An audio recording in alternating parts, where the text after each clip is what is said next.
All right, I am back here at Bear Tires because it is time to get the front wheels or front tires replaced. I did my rear ones here. If you guys haven't seen my video on that one, I just got the rear ones done at around 19,000, I believe. I have to check my video again, but I did get the rear tires done here at Bear. I did go wider. So on the rears, the factory performance come in at 275. I went a little bit bigger. I went 295.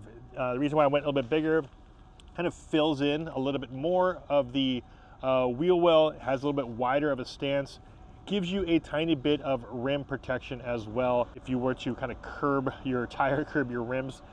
And I think it just overall looks a little bit cleaner to have it a little bit wider. But right now I am at 22,500 on the fronts now.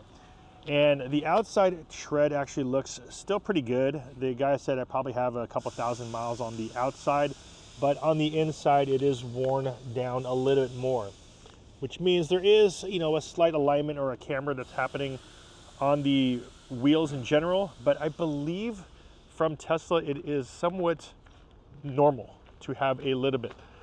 So here's the other side, and I still have, a decent amount of tread. I probably have a couple thousand miles on it. But I do have more meat here on the outside versus the inside here. Let me see if I can get underneath here. Now again, from the factory, it is a 255 on the front.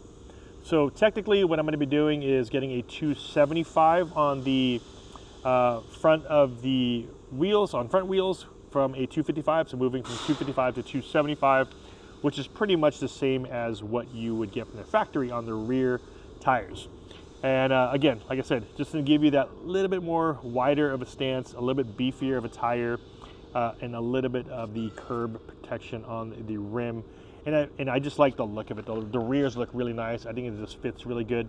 Of course, again, I think I am going to be sacrificing a little bit of stiffness in the drive and a little bit of range, but we will see over time. So I just checked in.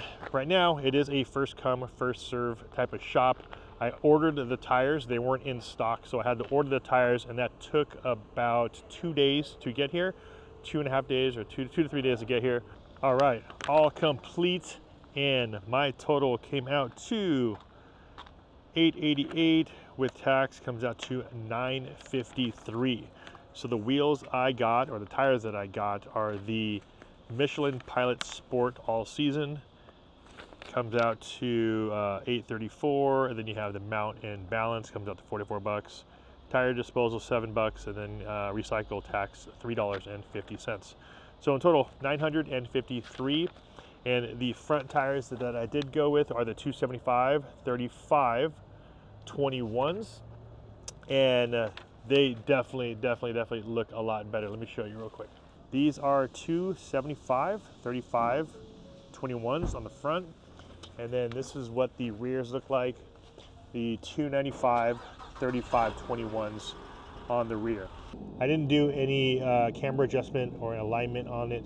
I think it is supposed to be just slightly cambered in, just a bit.